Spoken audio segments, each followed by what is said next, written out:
আমি জানি না কে কিভাবে নিউজটা নিচ্ছেন, তবে আমি ব্যক্তিগত জায়গা থেকে আমি এটাকে সহমত পোষণ করছি। আমাদের বাংলাদেশের হাজার হাজার না লক্ষ লক্ষ মানুষ সৌদিতে কর্মরত আছেন, আপনারা সাবধানে থাকবেন।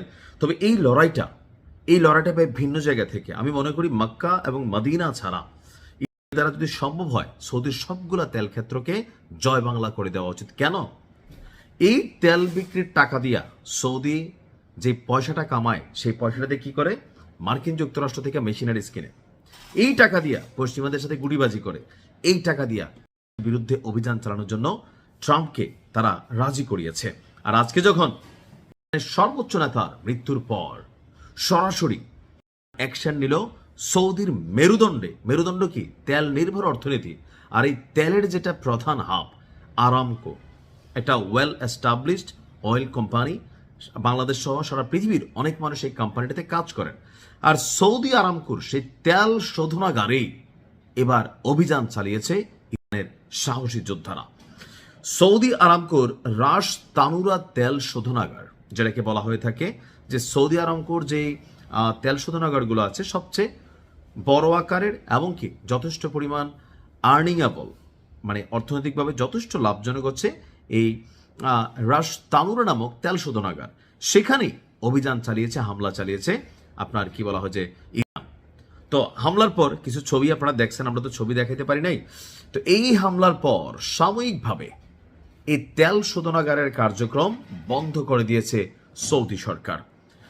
আপনার এই তথ্য জানিয়েছে মার্কিন গণমাধ্যম ব্লুমবার্গ। সামাজিক যোগাযোগ মাধ্যমে ছড়িয়ে পড়া ভিডিওতে দেখা যায় শোধনাগারে আগুনের কালো ধোঁয়া, তবে আগুন নেভানোর জন্য সর্বোচ্চ পরিমাণ চেষ্টা করা হয়েছে। এখন আন্তর্জাতিক গণমাধ্যমগুলো বলা হচ্ছে যে সৌদির বিরুদ্ধে নামতেই পারে। এই সৌদি সম্পর্কে যত কিছু বের হচ্ছে, আমি যদি বা ইরান ক্ষমতায় থাকতাম কবে যে ধরেন মাইকা পাপ করে দিতাম, বুঝছেন না?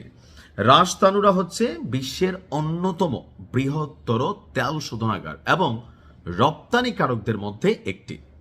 হামলার পর সতর্কতা স্বরূপ শোধনাগারের সকল কার্যক্রম স্থগিত করা হয়েছে। এই তেল শোধনাগারের দৈনিক ক্ষমতা প্রায় 5,50,000 ব্যারেল, আর এটি সৌদি অপরিশোধিত তেলের জন্য খুবই গুরুত্বপূর্ণ একটা টার্মিনাল হিসাবে কাজ করে।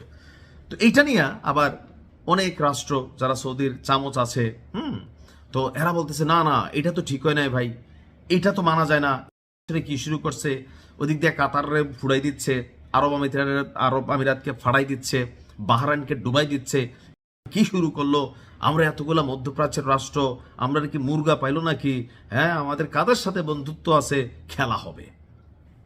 ভাই এই মুহূর্তে হচ্ছে আহত সিংহ। জানেন তো গল্পটা?